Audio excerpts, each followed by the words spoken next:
Bagi masyarakat Jawa, pundan itu merupakan sebuah kata yang dianggap penting ya. Dan apakah ini memang ada kaitannya dengan Pundan Berundak yang merupakan bangunan yang ada di masa prasejarah? Ayo ikuti penjelasannya berikut ini.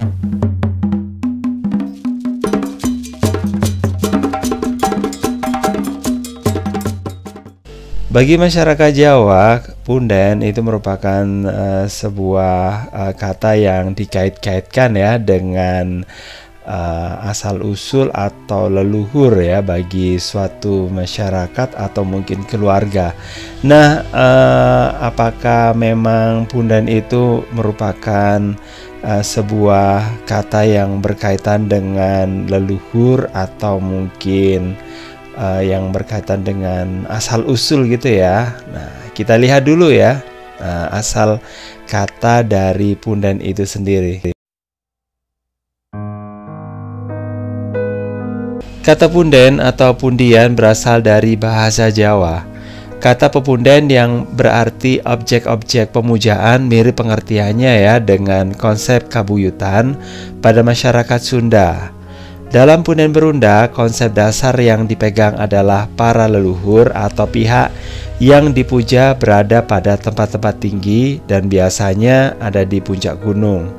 Dan istilah Pundan Berundak ini ternyata ya ada kaitannya dengan pundan itu sendiri yang menegaskan fungsi pemujaan, penghormatan atas leluhur, tidak semata struktur dasar tata ruangnya.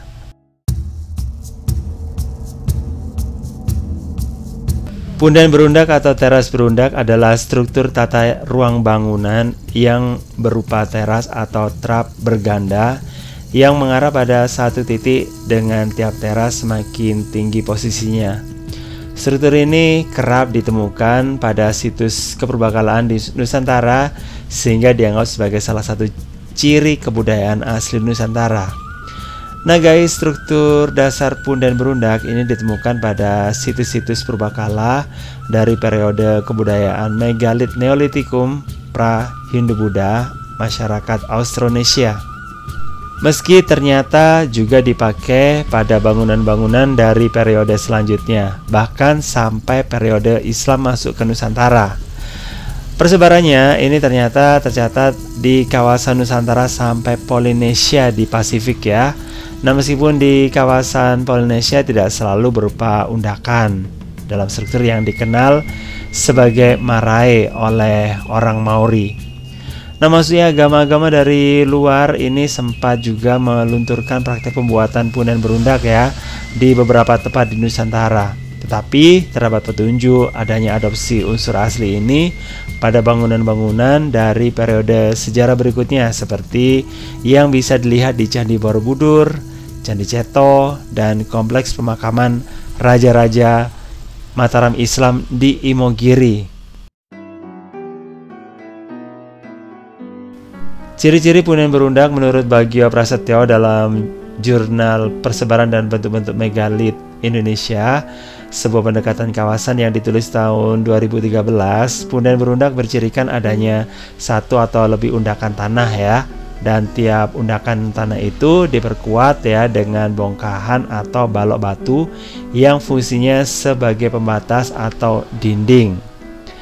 Nah, ciri-cirinya adalah terbuat dari tanah dan batu dan kemudian bentuknya berundak-undak sesuai dengan namanya, yaitu pundan berundak. Kemudian digunakan untuk acara keagamaan atau kepercayaan tertentu, dan tiap undakan atau tingkatan ini memiliki makna tersendiri. Biasanya di bagian puncak berundak terdapat menhir yang punya tingkatan ya, dan mulai dari terendah yang paling luas hingga tingkatan tertinggi dengan bagian terkecil.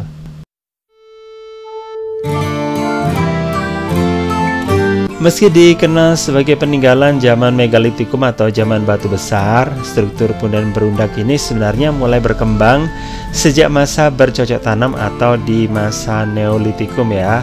Nah, tapi baru mencapai puncak perkembangannya pada masa megalitikum atau peralihan dari masa zaman batu baru hingga ke zaman bercocok tanam. Nah, pada peralihan zaman Neolitikum atau zaman batu baru hingga ke zaman logam, nah ini kemudian muncullah suatu zaman yang disebut sebagai zaman Megalitikum ya. Dan di zaman Megalitikum inilah Punden Berundak tumbuh dengan suburnya. Masyarakat prasejarah menganggap bahwa Punden Berundak itu adalah simbol sebuah gunung suci tempat bersemayamnya roh leluhur yang diyakini akan memberikan berkah berupa kesuburan, ketentraman, dan kesejahteraan. Dalam perkembangannya di Indonesia, bentuk Punden Berundak berakulturasi atau berpadu ya dengan budaya Hindu-Buddha, bahkan hingga era Islam. Salah satu contohnya dapat dilihat beberapa candi peninggalan kerajaan Hindu-Buddha di Indonesia, misalnya Candi Borobudur yang berundak-undak dan mengerucut ke atas. Hal ini pula yang membuat bangunan candi di Indonesia memiliki ciri khas yang unik ya. Nah, nggak hanya itu guys, Punden Berundak juga diadopsi dalam bentuk bangunan masjid ketika pengaruh agama Islam masuk ke wilayah Nusantara. Tradisi pembuatan bangunan yang mampu beradaptasi dengan pengaruh India dalam bentuk candi adalah Punden Berundak. Pada zaman Megalitikum, nah ini Punden Berundak biasanya difungsikan sebagai tempat meletakkan sesajen. Nah, bagi masyarakat purba, masyarakat purba ini meletakkan sesajen di Punden Berundak dengan tujuan untuk menolak bahaya seperti gempa bumi, penyakit, serta meminta keselamatan. Selain itu, Punden Berundak juga berfungsi sebagai pemujaan arwah leluhur dan diyakini sebagai tempat yang diilhami atau dianggap suci. Punden Berundak biasanya memiliki 3 tingkatan yang memiliki makna pada tiap tingkatannya. Dan tingkatan yang pertama itu melambangkan kehidupan janin saat masih berada dalam kandungan atau rahim. Tingkatan yang kedua ini melambangkan kehidupan manusia setelah lahir atau ketika berada di dunia. Dan tingkatan ketiga atau terakhir ini melambangkan kehidupan manusia setelah meninggalkan dunia atau ketika mati.